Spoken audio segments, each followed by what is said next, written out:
Hi everyone, and welcome to this edition of Fine Patch of Wild. Today we are going to be doing the second chapter in this great High Rock Park book written by John Mitchell in 1976.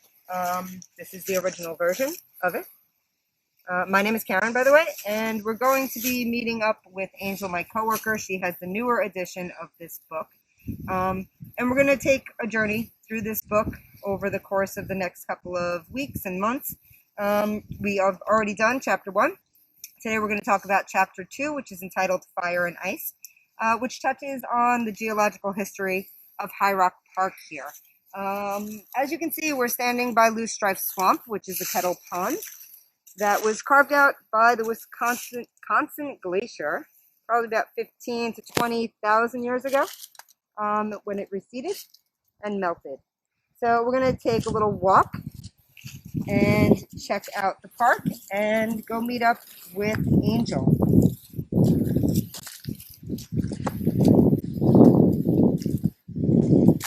So as we're walking, you'll notice it's really a beautiful day out. It's a little cold, but you can feel free to come visit the park at any time, as long as it is daylight out.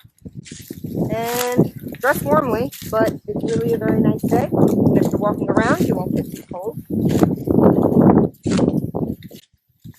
It's interesting to see the geological area here because High Rock Park, while it has had some human intervention, has not had any major development done.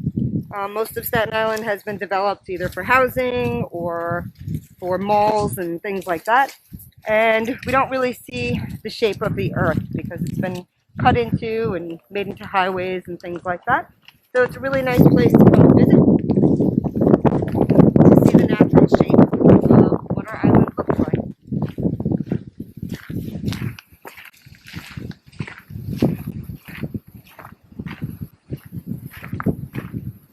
So we're heading over to come see Angel. There's a kiosk which will give you some information.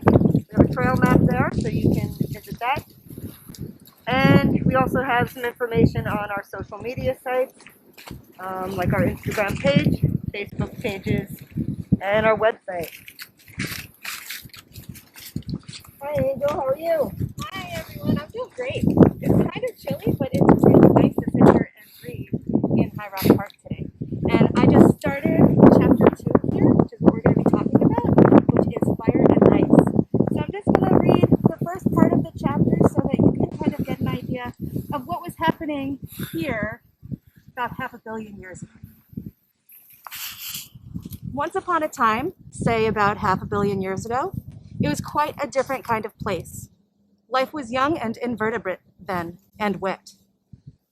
In the shallow Paleozoic sea, tiny organisms flourished, and died, and drifted down, one upon the other, and the dusts and sands of the earth itself were fused within them, layer after layer, on the ocean floor. Then the seabed slowly emerged through receding waters, and the exposed sediments baked in the oven of the sun and were rock. Schist, we would call it, in our own time, the basement of the House of Life as we know it at High Rock today.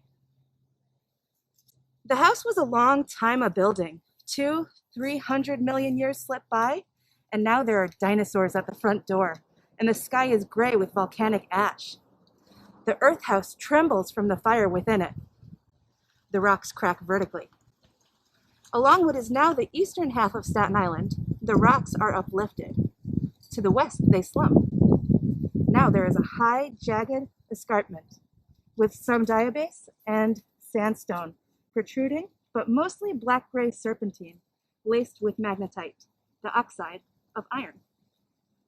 Periods and epochs up through the Cretaceous, the Eocene, the Miocene, the Pliocene, and the Pleistocene.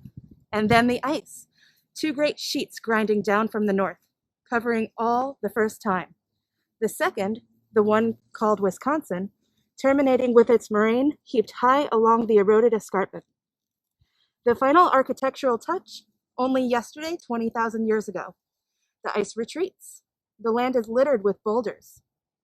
The new forest springing from the peat is boreal, all spruce and fir. In the hollows, ice pillars fractured from the receding glacier melt in the sun to form a chain of ponds or kettles along the top of the escarpment. The days grow warmer, the conifers grow sparser, succeeded by birch. In time, the birch succeeds to oak and hickory, the oak and hickory to hemlock and maple and beech, to the forest primeval, the climax community, which can be altered now only by fire or new ice, or the axe. Pretty amazing. A really great start to this walk, so I'm really excited to get moving. So I didn't introduce Chris, who's behind the camera today, filming us. So hi, Chris. Hi. We're going to take a little walk. Interesting story. About a decade ago, I was walking here around our swamp with my 3 sons and my dog. The swamp was very dry that time of year. And as we walked over our little bridge, we saw something really interesting in the swamp. And it looked like a rock, and it was a rock, but it had some interesting things in it. And what we had found was a fossil. So we're going to go check out the fossil. We kind of put it back where we found it originally, so you could see where that was found. And this fossil was brought to the museum, Staten Island Museum, and our friends there estimated this fossil to be about 350 million years old, which is, where did you want? Over here. Which is part of the Devonian period. And here's our rock right now. Did you guys open that? I don't know. Messed up. So it's a pretty big fossil. And we actually pulled it out right about there. There was no water at the time because, as I said, that particular season was very dry. But what you can see here is that it's not like a regular rock. It's got some imprints, some fossils. And these are fossils of something called a brachiopod. So brachiopods live in the ocean. But obviously we're not here in the ocean right now. So that gives us some indication that this fossil was formed on the ocean floor. Another thing that I learned about this fossil is that it didn't form here in our swamp. It was actually brought here. And it was brought here by the Wisconsin Glacier. So this probably came from somewhere upstate, maybe Catskill area.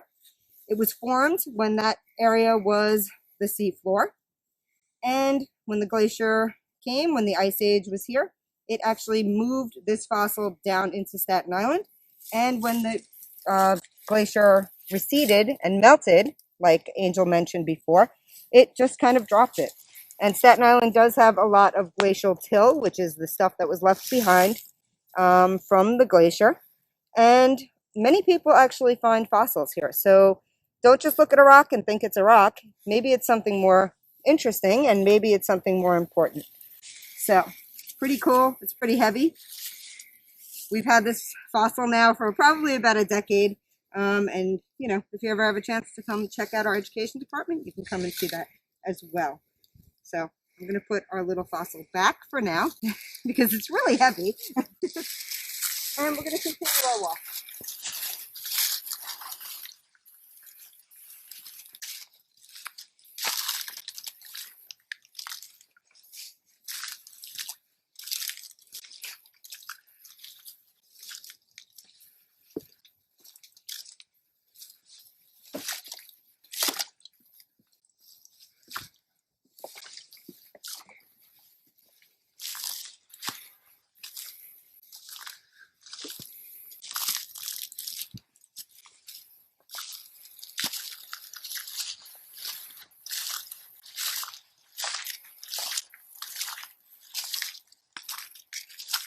That was a really awesome personal anecdote of Karen about the fossil found here at Leaf Stripe Swamp. And those sorts of anecdotes can be traced back for as long as people have been exploring this land and this park. And I had come across an article written in 1899 that was also mentioned, the activity was actually mentioned in this second chapter of the High Rock book as well. And what I'm talking about is the discovery of the molar of a mastodon right here in the Greenbelt. And it was found right up the hill here. If you go up the hill, you'll encounter the blue and the yellow trails, and there's a fence there. That fence is separating our space from the cemetery. That's Meridian Cemetery going up farther that way. And so what happened was, as they were in the late 1800s digging to expose a pond, kind of like a swamp pond that was in there, they were not developing, but they were managing the land. And one of the caretakers had found on the top of like a pretty regular looking swamp, kind of muddy, dark sediment on the top. About 5 feet down, they started finding some branches and logs, which wasn't too strange, but they kept digging. About 8 feet down, they started to find really big spruce cones. And that was kind of weird because in the years preceding when this discovery was made, and currently at that time, there was no spruce forest here. So, like Karen had said, those kind of clues can indicate what happened in the past. So those spruce cones were evidence of a time when this land was actually, like they said here, a boreal forest. So you may ask what kind of forest that is. It's the kind that is in the upper climates, really cold temperatures with majority conifers, mostly spruce and firs. So these were white spruces, and they knew that they did not come from here at that time. That was 8 feet down. As they continued down in this swamp excavating, about 23 feet down, they found a pile of some bones, they said. So they brought some professionals in to check out what was actually found, and they found the molar of a mastodon. Not the band, for all you metal fans out there, not Mastodon the band, but one of the megafauna animals of the Pleistocene era. They actually were extinct at the end of that era about 10 to 11,000 years ago. And they said that this mastodon probably was from when the glacier was receding. The really cool part is near the molar, they also found charred wood and charcoal, evidence that maybe the Paleo Indians from about 13,000 years ago had some human interactions here at the same time as the mastodon. So it's really cool to read the clues of the land from back into history, even to now. People will be reading our clues for years to come.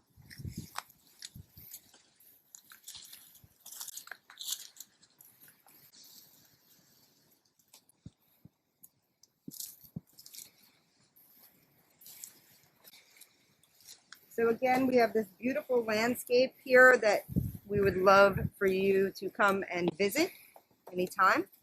And again, because it's not developed, we get to see what Staten Island really looks like. And a lot of this is because of the Wisconsin Glacier. So we owe a lot of our geological formation here to that. That's why we have a lot of hills and a lot of valleys. So come and check it out. Again, just because it's winter, we don't need to stay indoors. It's a beautiful day. Sun is shining. Clouds look amazing. And if you're dressed warmly and you're walking, you'll stay warm.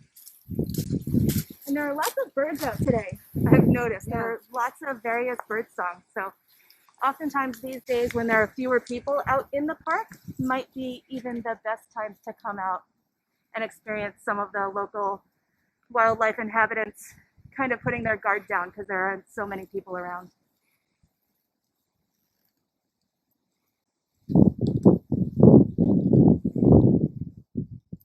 Our swamp trail is a pretty easy trail to follow. We won't go too deep into the forest if you're not familiar or comfortable with it.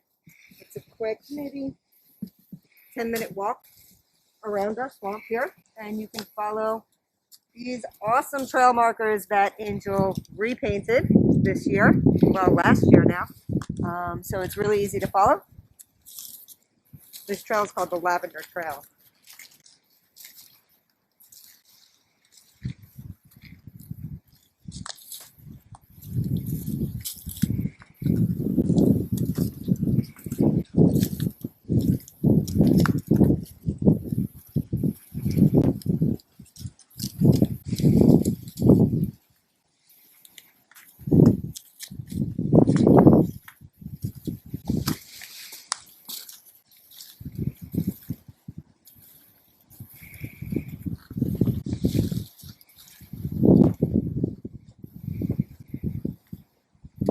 hear some woodpeckers in the background. You might not be able to hear that on the Facebook Live, but they are definitely out here. We saw quite a few.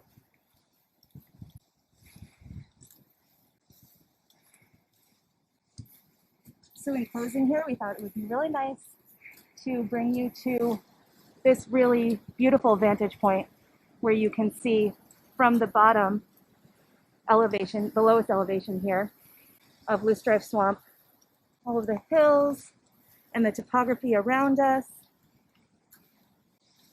the vegetation that still thrives in winter, the sound of the wind. And we have a nice closing paragraph from the second chapter of the High Rock book.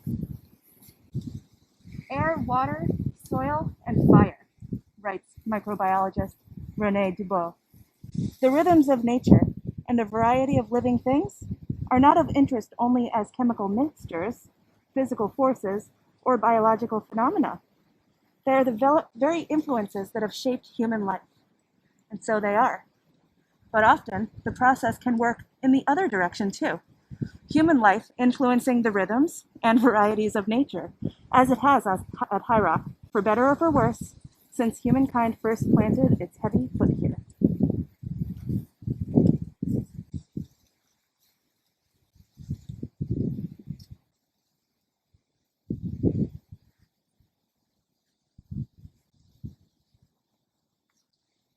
Okay, so thanks for joining us today. We're really glad that you could have joined us. We hope you join us here in the park in person. If you want more information about our programs, you can go to our website, which is sigreenbelt.org. And you can check us out on our YouTube site as well, which is Staten Island Greenbelt. Or go to our Greenbelt Environmental Education Facebook page or our Greenbelt Conservancy page, which you're probably on right now. So we hope to see you soon.